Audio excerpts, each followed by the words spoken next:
पूरा विश्व हिंदू घोषित होना चाहिए। क्या बात करते हो यार, हैं कौन कहने वाले? अखिलेश यादव और स्वामी प्रसाद मौर्य नहीं, गली जो के विवाद ये टुच्चे हैं, तो मूर्ख लोग हैं, इनकी बात को हम तवज्जो नहीं देते हैं। ये नालायक लोग हैं, निकम्मे लोग हैं, मूर्ख हैं, तो कहते कुछ हैं, ढोल अरे गवार मत करो से- यार, उनकी बात बकवास क्यों बढ़ा रहे हो? कोई मतलब नहीं इनकी बात बढ़ाने का। धन्यवाद।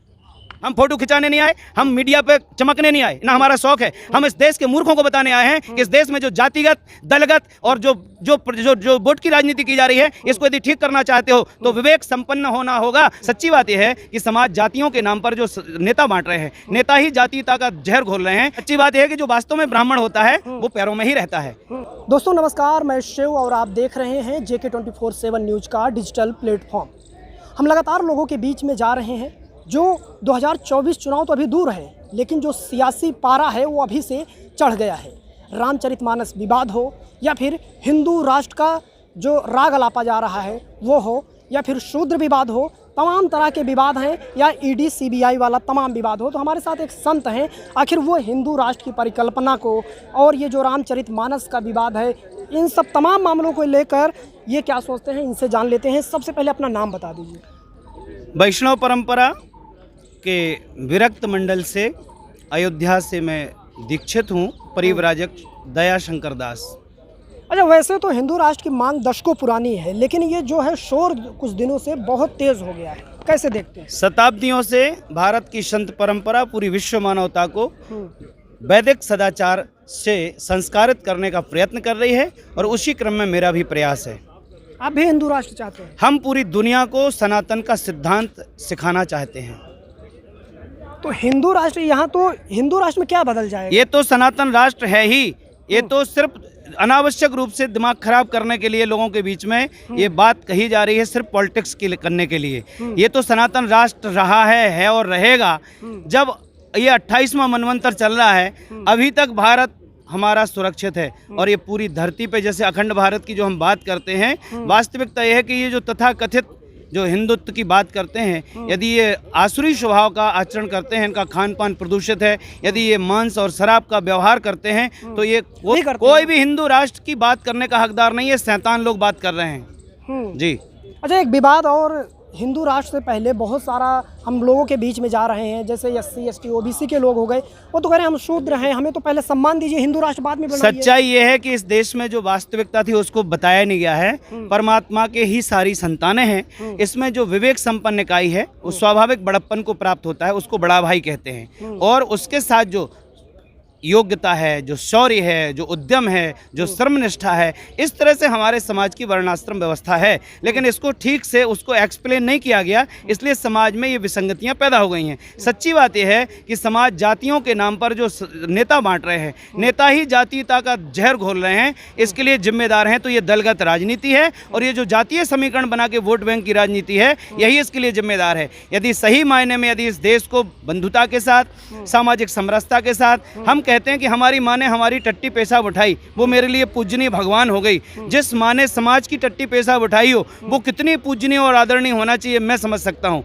और मैं इस देश को बता रहा हूँ कि जो औरों के हित के लिए काम करता है वो समाज के लिए श्रेष्ठ होता है। इसलिए जो हमारा शूद्र वर्ग है, जिसने सेवा की, शूद्र कोई कलंक थोड़ी है, शूद्र तो पूजनीय है। हम पूजा किसकी करते हैं? वो कहते हैं भाई शूद्र हम क्यों बने, आप बन जाइए। अरे भाई, हम तो शूद्र की पूजा करते हैं। पैर हमारे शरीर में, चारों अंग एक ही शरीर में कल्पित हैं। ये समाज पर्टिकुलर कोई शूद्र समाज नहीं होता है।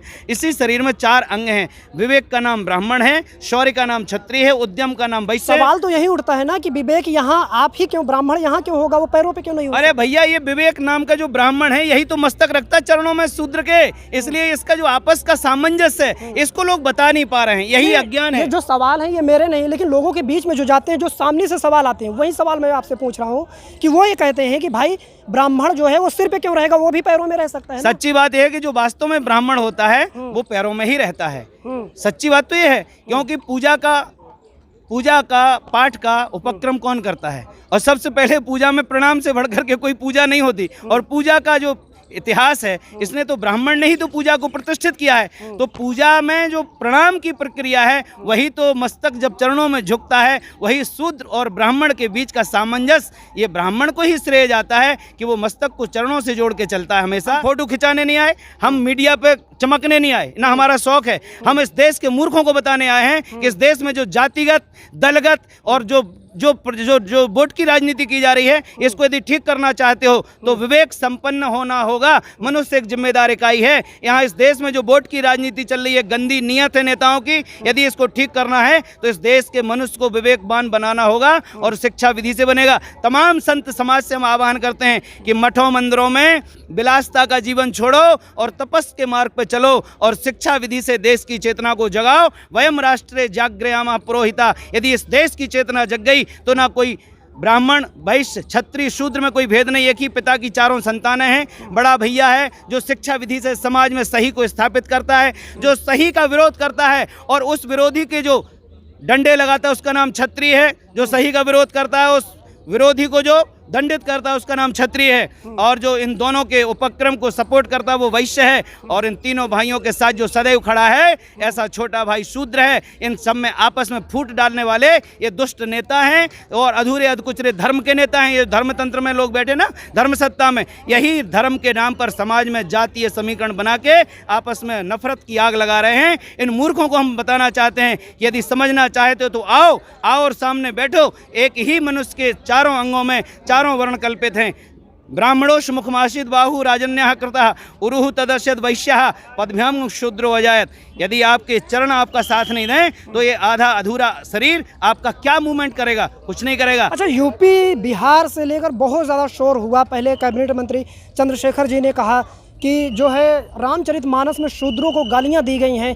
अखिलेश यादव कहें हम शूद्र भी हैं, स्वामी प्रसाद मौर्य कह रहे हैं कुछ पंक्तियां हटाइए, उसमें गलत लिखा गया है।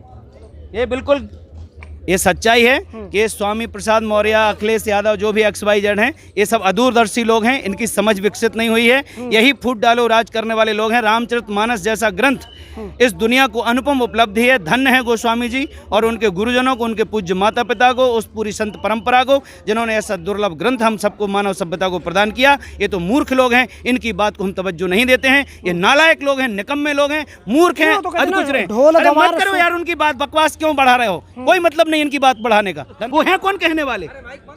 वो हैं कौन कहने वाले? अखिलेश यादव और स्वामी प्रसाद मौर्य नहीं, जो विवाद ये तुच्छ। अच्छा, आपको लगता नहीं कि ये जो देश भर में जो हिंदू राष्ट्र का शोर हो रहा है, एक तरफ जाति जनगणना की मांग की जा रही है, इन सब के बीच ऐसा लगता नहीं कि पहले जाति खत्म कर दी जाए फिर हिंदू राष्ट्र? सच्ची बात यह है बेटा कि इस देश को नहीं, पूरी मानव सभ्यता को परिवार मूलक प्रबंधन चाहिए। जो नेतृत्व है वो परिवार मूलक प्रबंधन के लिए, इसमें योग्यता तो है नहीं, इसलिए अयोग्य लोग जो नेतृत्व कर रहे हैं, सबसे पहले तो हम योग्य लोगों का आह्वान करते हैं कि जो सच्चे योग्य लोग हैं, जिनको वास्तव में न्याय बोध है, उन लोगों को न्याय नेतृत्व के क्षेत्र में आना चाहिए। कारण है कि इस तथाकथित ये जो प्रजातांत्रिक व्यवस्था है, इसमें वोट की राजनीति है और वोट का मूल्य इस प्रजातंत्र में सही नहीं हो रहा है। एक पढ़े लिखे व्यक्ति का वोट का मूल्य और एक मूर्ख शराब पीने वाले का वोट का मूल्य बराबर है। जब तक हम इस तरह से ये इसमें सुधार नहीं करेंगे, जब तक हम एक अयोग्य व्यक्ति को चुनते रहेंगे, अपराधियों को चुनते रहेंगे, भय आस्था प्रलोभन के आधार पर। ये तो सारी पार्टियों में अपराधी प्रवृत्ति के लोग, बहुत सारे मुकदमे लोग हैं। हाँ, सारी पार्टियों में है ना। हम किसी एक पार्टी को भी ब्लेम, हम सारी पार्टियों को ब्लेम कर रहे हैं कि सारे चोर हैं टू जेड। हम कहाँ कह रहे हैं कि दूध का धुला है कोई? इस देश में अभी प्रजातंत्र सफल नहीं है और ना ये देश आजाद है। अभी ये आजादी अधूरी है और झूठी है। ये आजादी झूठी है। जब तक गाय कटती रहेगी, जब तक भारत की संस्कृति में गाय काट के भारत सरकार बेचती रहेगी, ये पाखंड है कि ये देश आजाद है। झूठा है, ये सब बकवास है। अभी इस देश को असली आज़ादी की लड़ाई लड़नी पड़ेगी और दुनिया के राक्षसों से लड़ना पड़ेगा कि अरे मूर्खों, जो गाय पूरी सृष्टि की आधार है, इसको तुम खा क्यों रहे हो? इसके गोबर से परमाणु विकिरण को रोका जा सकता है। आपने जब अमेरिका ने बम फोड़ा था, कहाँ पर?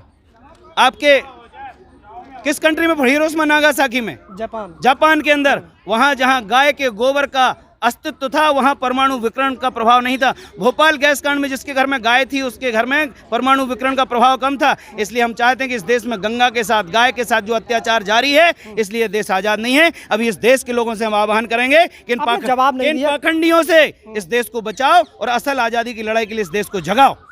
आपने जवाब नहीं दिया कि जो हिंदू राष्ट्र की मांग है, हिंदू राष्ट्र की मांग से पहले जातियों को खत्म करना चाहिए, नहीं करना? अरे हम कह रहे हैं पहले इंसान बनो, समझ, मानवीय मूल्यों का संवर्धन शिक्षा विधि से होगा और जब मनुष्य मनुष्यत्व के रूप में प्रकाशित और प्रतिष्ठित होगा, तभी जाके पूरी धरती पे मानव सभ्यता को एक प्रतिष्ठा मिलेगी। ये हिंदू, ये मुसलमान, ये बकवास की बातें हैं, ये सब अधकुचरापन है। आपको भी लगता है हिंदू मुसलमान हो रहा है? अरे रावण कौन था? हिंदू था कि नहीं था? वो मुसलमान तो नहीं था, पर आताताई था कि नहीं था? राम जी ने किसको दंडित किया था? एक ब्राह्मण नाम के, रावण नाम के दैत्य को, गुंडे को, राक्षस को किया था कि नहीं किया था? ये मूर्ख क्यों नहीं बताते कि रावण कोई आतंकवादी, समाज का शोषण करने वाला, अत्याचारी व्यक्ति था कि नहीं था? तो हमारी लड़ाई अत्याचार से, भ्रष्टाचार से है, ना कि हिंदू से, ना मुसलमान से। समझ गए बात को? आज चाहे वो हिंदू हो, कंस कौन था? कृष्ण का मामा था, लेकिन अत्याचारी था, गुंडा था, बवाली था। तो कन्हैया ने गाय का दूध पी के समाजवाद को स्थापित किया कि नहीं किया? जो समाज का शोषण करता है, जो आतताई होता है, उसके लिए हमारा समाज, हमारी संस्कृति दंड विधान करती है। हमारे लिए कोई हिंदू मुसलमान का विवाद नहीं है, विवाद है अज्ञान का, विवाद है शैतान का। समझे बेटा? तो हिंदू राष्ट्र घोषित होना चाहिए? अरे नहीं? पूरा विश्व हिंदू घोषित होना चाहिए। क्या बात करते हो यार? तो ये थे हमारे साथ एक संत जिनसे हमने हिंदू राष्ट्र को लेकर बातचीत की। हालांकि ये कई बार एग्रेसिव भी हुए। इन तमाम मुद्दों को लेकर, इन तमाम बातचीत को लेकर आप क्या कहना चाहेंगे? अपनी राय कमेंट बॉक्स में ज़रूर बताएं।